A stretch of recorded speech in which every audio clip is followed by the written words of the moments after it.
जी बेटा, तो अब हम चैप्टर 1 स्टार्ट करेंगे और चैप्टर 1 बेसिकली हमारे पास ज़्यादातर न्यूमेरिकल्स का चैप्टर है।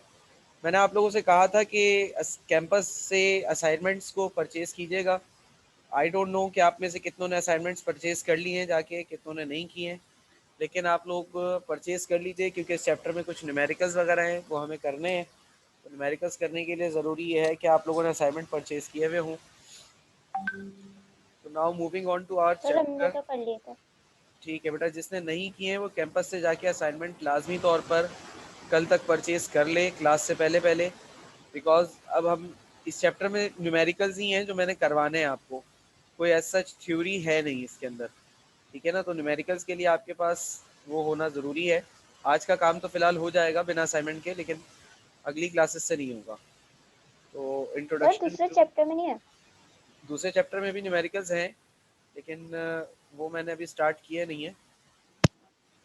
वो मैं पहले चैप्टर 1 के न्यूमेरिकल्स करवा दूं, पहले चैप्टर 1 कंप्लीट कर लूं, फिर चैप्टर 2 के न्यूमेरिकल्स करेंगे हम, फिर हम 3 पर जाएंगे। क्योंकि आप थोड़ा सा स्लो चल रहे हैं, तो अभी आप लोगों की तो एक्स्ट्रा क्लासेस वगैरह भी मुझे कंडक्ट करनी है अच्छी खासी। So be ready for that also.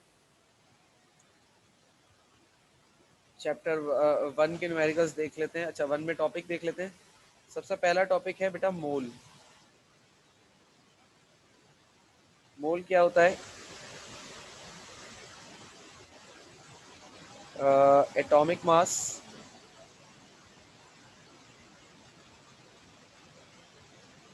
Molecular mass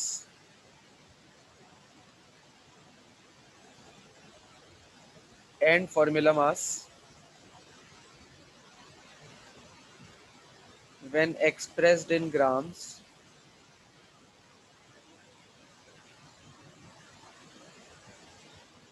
when expressed in grams is called मोल।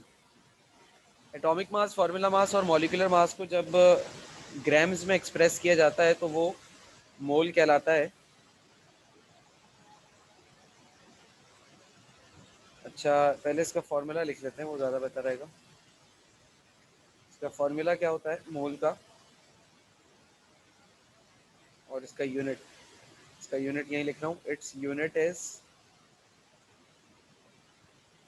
मोल। इसका यूनिट MOL मोल होता है। यानी कि क्वांटिटी का नाम लिखना है तो MOLE लिखेंगे और E हटा देंगे तो इसका यूनिट बन जाएगा। फॉर्मूला होता है इसका number of moles is equal to given mass upon atomic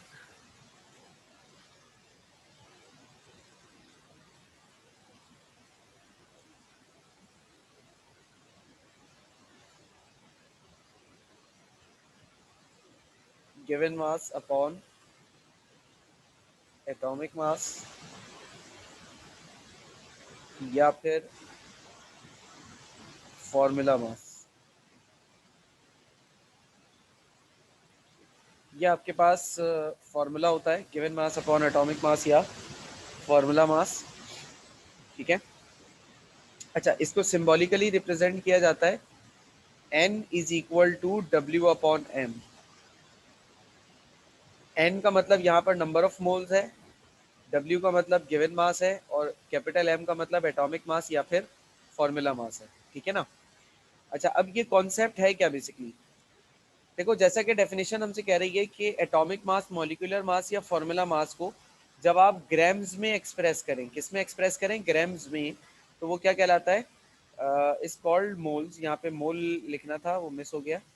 is called मोल। वो क्या कहलाता है भाई? मोल कहलाता है, ठीक है ना। मतलब क्या है, इसको ऐसे समझ लो, जैसे कि कार्बन का एटॉमिक मास होता है बेटा 12 AMU। अब ये जो 12 AMU है ना बेटा, ये बहुत ही छोटा मास है, मतलब इतना छोटा मास है कि ये किसी कंसिडरेशन में नहीं आता, किसी खाते में नहीं आता। ये इतना छोटा होता है एटॉमिक मास, मतलब कार्बन 12 AMU। तो अब ये जो इतना छोटा सा मास है, अब इससे अगर हम कैलकुलेशंस करना शुरू हो जाएं 12 मतलब AMU के यूनिट में अगर हम कैलकुलेशन करना शुरू हो जाएं, फिर तो हमारी जो आंसर जो हमारा आएगा वो तो बेटा करोड़ों अरबों में आ रहा होगा। जिंदगी भर हम कैलकुलेटर चलाते ही गुजर जाएंगे, हमारी कैलकुलेशंस पूरी नहीं होंगी। ये तो इतनी छोटी वैल्यू है।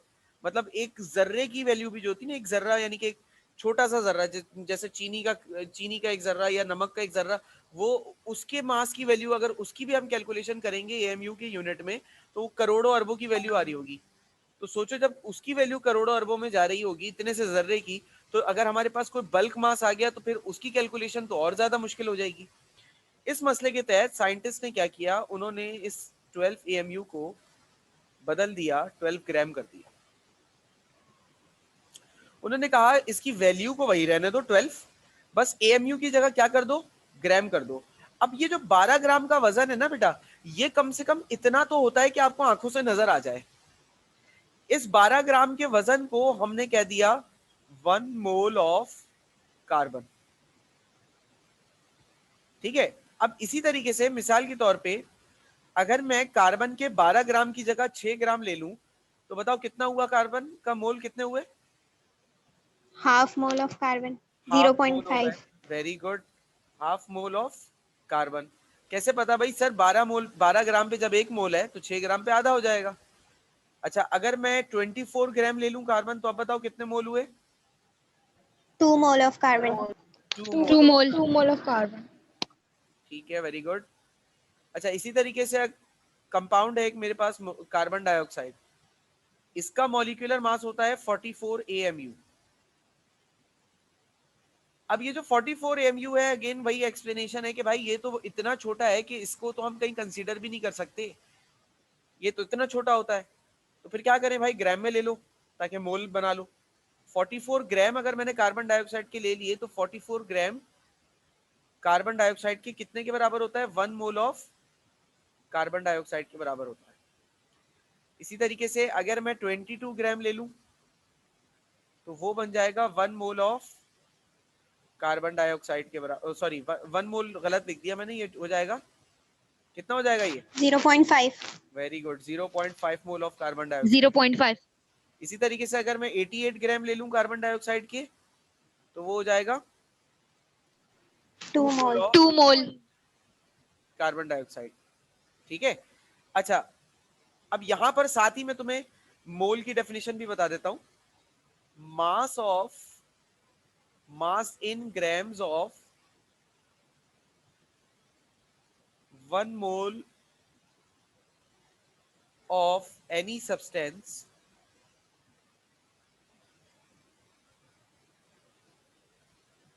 is called molar mass। 1 mole substance का मास, अगर हम किसी भी सब्सटेंस का मास हो, अगर वो ग्राम में दिया हुआ है और वो 1 मोल का मास है, तो वो उस सब्सटेंस का क्या कहलाएगा? मोलर मास कहलाएगा। जैसे अगर मुझे कोई बोले कि कार्बन का मोलर मास क्या होता है, तो मैं बोलूंगा 12 ग्राम। इसी तरीके से कोई मुझे कार्बन डाइऑक्साइड का मोलर मास पूछेगा तो मैं बोलूंगा 44 ग्राम। इससे एक बात और साबित होती है, क्या? Each and every substance has its own molar mass। उसका अपना मोलर मास होता है। हर सब्सटेंस का अपना एक खास मोलर मास होता है बेटा, जिसकी value substance to substance change होती रहती है। मेरी बात समझ में आई? जी सर। जी सर। इस पूरे टॉपिक में कोई सवाल तो नहीं है किसी को? No sir. ठीक है। वैसे ये 9 क्लास में भी पढ़ा हुआ होता है, इसलिए इतना ज्यादा प्रॉब्लम नहीं हुआ होगा। अगला देखते हैं, एवागाड्रोस number.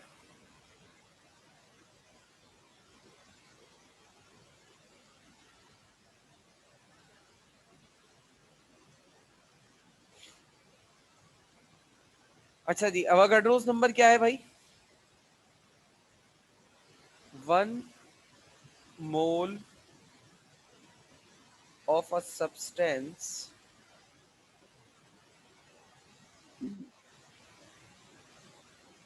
always contains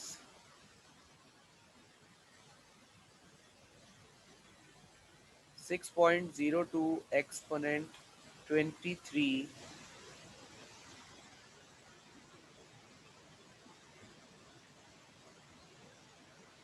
exponent 23 particles. Particles का मतलब क्या है? एटम्स,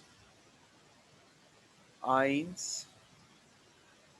या फिर मॉलिक्यूल। अब इसकी अगर एक्सप्लेनेशन की बात की जाए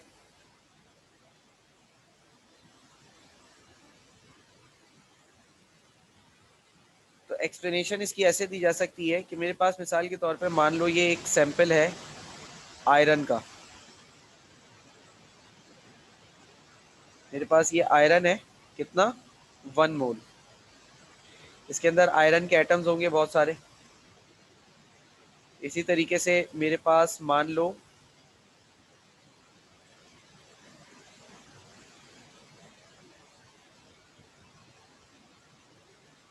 मेरे पास कॉपर का एक पीस है, 1 मोल इसका मास है। इसके अंदर बेतहाशा आइटम्स होंगे और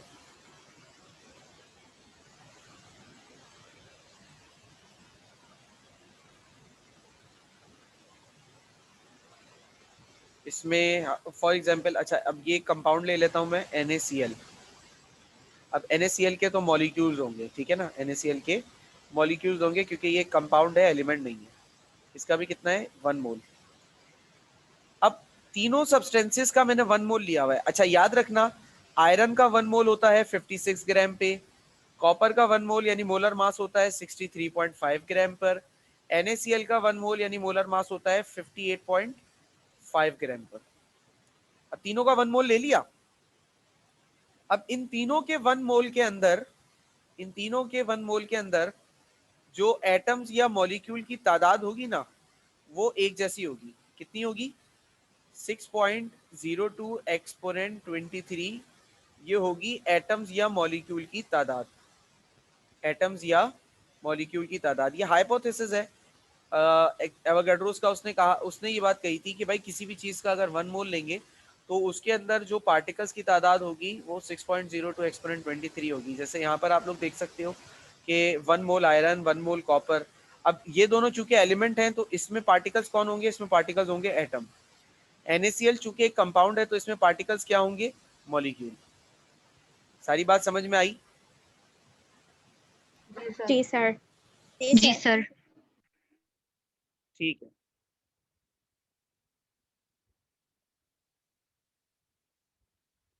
अच्छा अब इसके फॉर्मूलाज लिख लेते हैं। फॉर्मूलाए, एक फॉर्मूला इसका क्या है? Number of particles. अच्छा याद रखना, पार्टिकल एक जनरल वर्ड है। इस पार्टिकल के लफ्ज में एटम भी आ सकता है, आइंस भी आ सकता है, मॉलिक्यूल भी आ सकता है। ठीक है ना? यानी कि अगर एलिमेंट होगा तो एटम आएगा, कंपाउंड होगा तो मॉलिक्यूल आएगा, और कोई फॉर्मूला यूनिट यानी कि चार्ज पार्टिकल होगा जैसे कि Na+1, Cl+1, Cu+2। ये जो प्लस माइनस वाले चार्ज वाले होते हैं तो उसमें क्या आ जाएगा? आइन आ जाएगा। एक फॉर्मूला आ गया, number of particles is equal to Na। ये Na कौन सा है? एवोगाड्रोस नंबर का Na, multiply by number of particles. एक तो फॉर्मूला ये हो गया। एक फॉर्मूला क्या है? Number of particles. ये भी एक जनरल वर्ड लिखा मैंने। अब अकॉर्डिंग टू क्वेश्चन अगर मुझे सवाल में कोई एलिमेंट दिया होगा तो मैं पार्टिकल्स की जगह पे नंबर ऑफ एटम लिख लूंगा। अगर मुझे सवाल में नंबर ऑफ कोई कंपाउंड दिया होगा तो मैं सवाल में नंबर ऑफ मॉलिक्यूल्स। मॉलिक्यूल लिख लूंगा। ठीक है ना? तो Avogadro's number multiply bye given mass upon atomic या फिर एटॉमिक मास या फिर फॉर्मूला मास। ये हमारे पास एक फॉर्मूला हो गया। अच्छा तीसरा फॉर्मूला देखो, mass of n particles in grams, ये मास आता है ग्राम्स में, इज इक्वल टू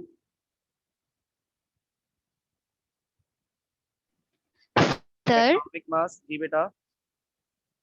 सर आपने पहले वाले में number of particles is equals to Na multiply number of particles, ओहो, सबसे पहले वाले में। जी जी जी जी, समझ गया बेटा, गलती कर दी मैंने। वेरी गुड बेटा, बेटा अच्छा आइडेंटिफाई किया, ये नंबर ऑफ मोल है।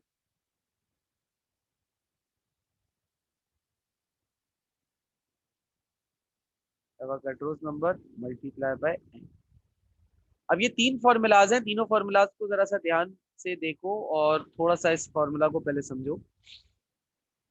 ये तीन फॉर्मूलाज हैं, इनमें से ये जो दो फॉर्मूला है पहले वाले, calculate number of particles, number of particle वाले, इन दोनों से तो हमें ये पता चलता है कि किसी एटम में या किसी सब्सटेंस में कितने पार्टिकल्स हैं। अगर एटम है तो एटम कितने हैं, अगर मॉलिक्यूल है तो वो मॉलिक्यूल कितने हैं।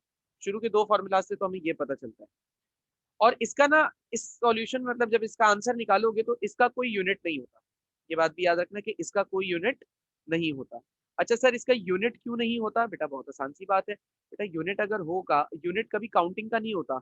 मैं तुम्हारे एक बोरे में भर के कंचे लेकर आऊं और तुम्हारे सामने रख दूं और तुम सबको बोलूं कि बेटा जरा ये कंचे गिन के बता दो, तुम सब लग जाओ, गिनोगे, गिनने के बाद मिसाल के तौर पे 2000 कंचे निकले, तो मुझे आकर ये बताओगे ना सर 2000 कंचे हैं, क्या उसके साथ कोई यूनिट बताओगे कि सर 2000 ग्राम कंचे हैं, 2000 लीटर कंचे हैं, 2000 मिलीलीटर कंचे हैं? ऐसा कुछ बताओगे क्या? No No, sir. sir. नहीं ना। काउंटिंग का कभी कोई यूनिट नहीं होता, ये बात याद रखनी है। सही है। अच्छा, अब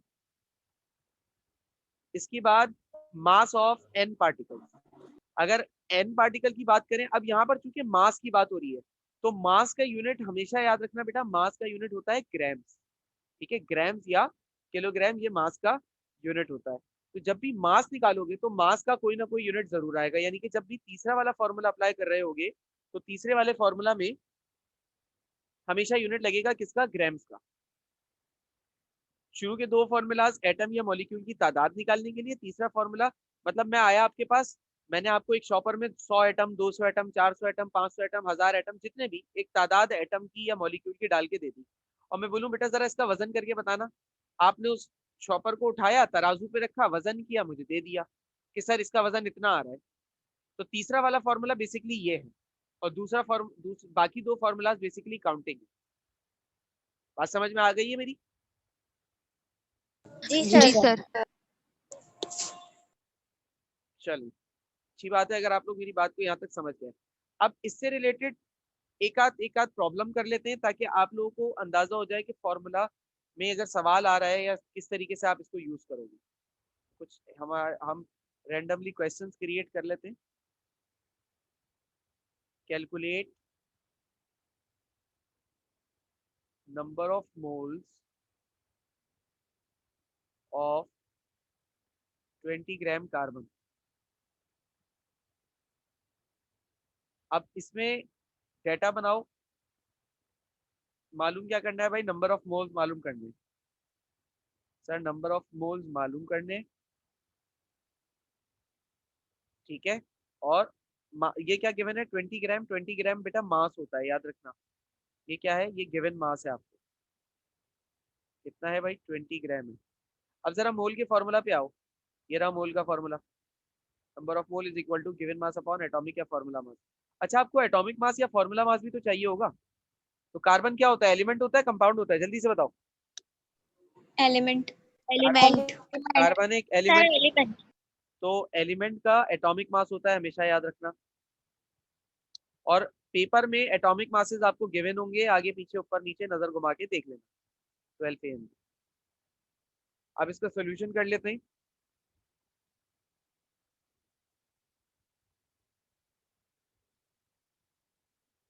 अच्छा, सॉल्यूशन करने के लिए मैं पूरा पूरा 9 की तरह फॉर्मूला नहीं लिख रहा, मैं शॉर्ट फॉर्म में इस्तेमाल कर रहा हूँ। शॉर्ट फॉर्म गिवन है ना, जब शॉर्ट फॉर्म हमें बोर्ड ने अलाउ किया हुआ है कि हम यूज कर सकते हैं, तो हम शॉर्ट फॉर्म यूज कर लेते हैं। n is equal to W upon M. W क्या है बेटा, सवाल में देखो, W क्या है 20, गिवन मास। Given mass. और M क्या है, एटॉमिक मास या मॉलिक्यूलर मास, कितना है 12। दोनों को डिवाइड करो, आंसर बताओ। 1.666। 1.666। अच्छा, मोल का यूनिट क्या होता है? मोल। मोल। मोल का यूनिट मोल ही होता है, बस स्पेलिंग का फर्क होता है सर, MOL। सही है, यूनिट्स लाजमी लगानी है, यूनिट्स गलती से भी भूलना मत। चलो एक सवाल और करते हैं। Calculate mass of 0.87 mole of carbon dioxide. अब यहाँ पे सवाल थोड़ा सा बदल गया, कह रहे हैं कैलकुलेट मास ऑफ, मालूम क्या करना है बेटा, अब की बार मास। आपको गिवन मास मालूम करना है, सर मास। ठीक है। अच्छा ये क्या दिया हुआ है, 0.87 क्या दिया हुआ है, ये नंबर ऑफ मोल यानी N मोल। की वैल्यू दी हुई है, 0.87 मोल। अच्छा सवाल को सॉल्व करने के लिए आपको मॉलिक्यूलर मास भी चाहिए होगा, या फॉर्मूला मास कह लो। अच्छा फॉर्मूला मास हम कार्बन डाइऑक्साइड का कैलकुलेट कर लेते हैं। देखो कार्बन के एक एटम का मास होता है 12, हमने लिख दिया 12। अगले एटम पे जाओ, बीच में प्लस लगाओ। ऑक्सीजन के एक एटम का मास होता है 16, यहाँ कितने एटम्स हैं, 2, तो 2 से इसको कर दो मल्टीप्लाई, 12 प्लस 2 16 जा 32, दोनों को plus कर 32। दो, कितना हो गया 44। 44 AMU, ठीक है। मॉलिक्यूलर मास भी कैलकुलेट हो गया, ठीक है।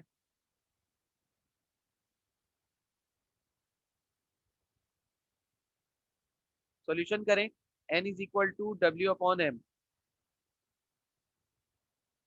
ठीक है। अब N की वैल्यू गिवन है 0.87, W मालूम करना है, M की वैल्यू अभी हमने निकाली 44। अब W निकालने के लिए 44 को उधर भेजकर मल्टीप्लाई कर दो, 0.87 multiply by 44 is equal to W, multiply करो, आंसर बताओ। 38.28। 38.28, इसका कोई यूनिट आएगा क्या?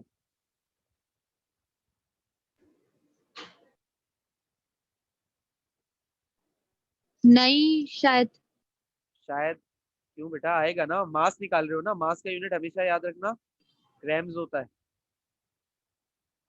मास निकाला है ना, मास का यूनिट होता है ग्राम्स, ठीक है। समझ में आया बेटा जी फॉर्मूला सर। यूज वगैरह? जी सर। चलो अब एक आध न्यूमेरिकल जो है वो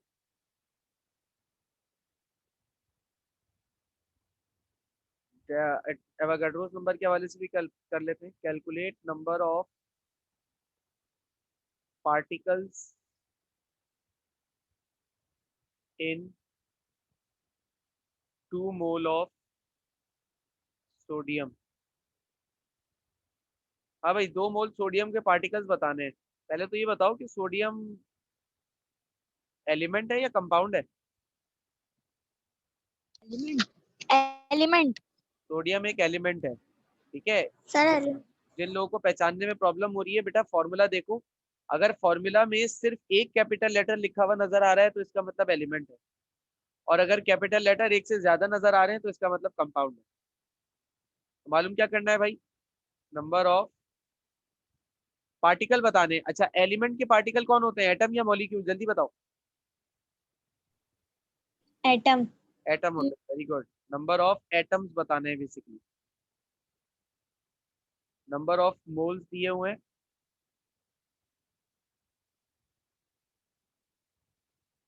कितने, 2 मोल, ठीक है। और एवोगाड्रोस नंबर का इस्तेमाल होगा फॉर्मूला में, वो हमें याद रखना है, वैल्यू उसकी 6.02 एक्सपोनेंट 23 होती है।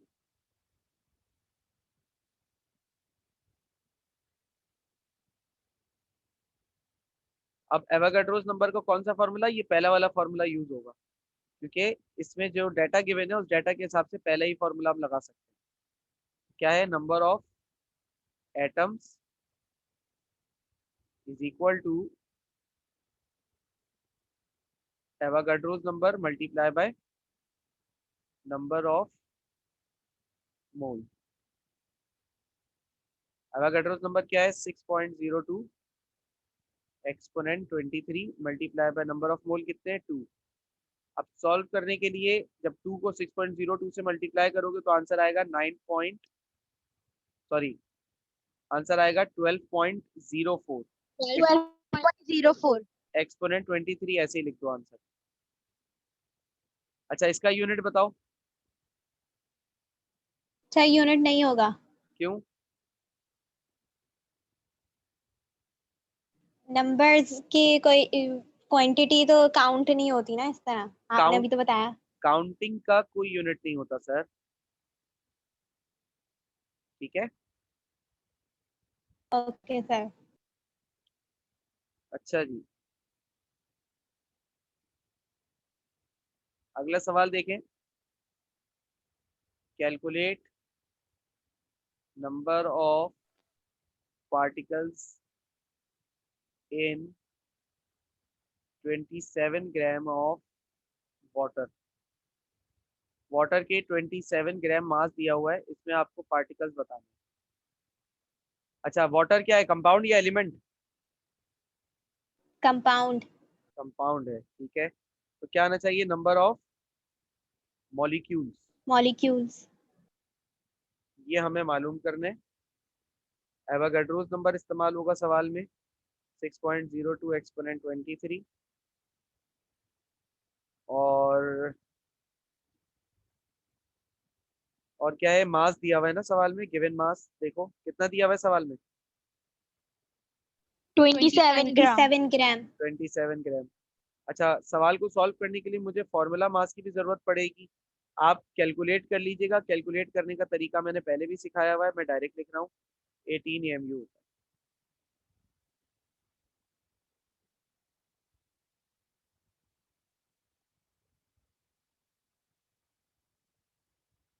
Formula number of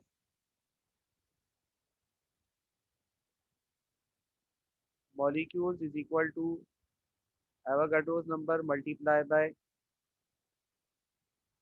given mass upon formula mass। Avogadro's number क्या है, 6.02 exponent 23 multiply bye given mass कितना है बेटा, गिवन मास है 27 ग्राम, फॉर्मूला मास कितना है बेटा 18। सारी वैल्यूज को मल्टीप्लाई डिवाइड करोगे, 27 को 6.02 से मल्टीप्लाई करना, जो आंसर है उसको 18 से डिवाइड करना, आंसर आ जाएगा आपके पास 9.03 एक्सपोनेंट 23 ऐसे रहेगा।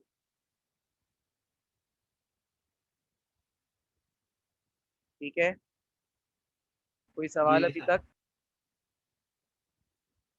बहुत सिंपल वाले बच्चों वाले न्यूमेरिकल्स करा रहा हूँ बेटा, जो 9 क्लास में भी कर कर आए होगे। अगर वहाँ पे चॉइस में ना छोड़े हो तो कोई प्रॉब्लम नहीं लग रही होगी मेरे ख्याल से, और अगर प्रॉब्लम लग रही है तो आप लोग पूछ सकते हैं।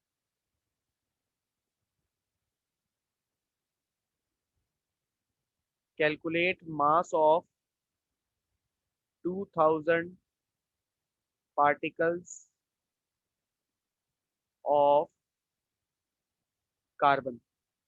ये सवाल मैं नहीं करा रहा, ये सवाल आप लोग खुद करेंगे, मैं सिर्फ समझा रहा हूँ वर्बली कि कैसे होगा। कार्बन के 2000 पार्टिकल्स का मास मालूम करना है, फॉर्मूला इसमें लगेगा एवोगाड्रोस नंबर का तीसरा वाला। ये जो एन देख रहे हो ना, ये नंबर ऑफ मोल का एन नहीं है ना, ये वाला एन जो है वो नंबर ऑफ मोल का है, ये नंबर ऑफ पार्टिकल वाला एन है, और वो आपको नंबर ऑफ पार्टिकल सवाल में बताए हुए होंगे। 2000 कार्बन का मास बताना है, और कार्बन का मास कितने पार्टिकल्स का बताना है, 2000, यानी कि शॉपर में 2000 एटम्स है मेरे। सही है, तो यहाँ पर एन की जगह 2000 आ जाएगा, इधर भी एन की जगह 2000 आ जाएगा। एटॉमिक मास की जगह पे कार्बन का एटॉमिक मास रखोगे जो कि होता है 12, उसको 6.02 एक्सपोनेंट 23 से डिवाइड करोगे, आंसर आ जाएगा इन टर्म्स ऑफ ग्राम्स। ठीक है, ऑल क्लियर। जी सर। स्क्रीनशॉट ले लो क्वेश्चन का, या अपने पास लिख लो, जल्दी से स्क्रीनशॉट ले लो। जी सर। सर ऊपर करिएगा। ऊपर करूं? जी सर। स्क्रीनशॉट लो।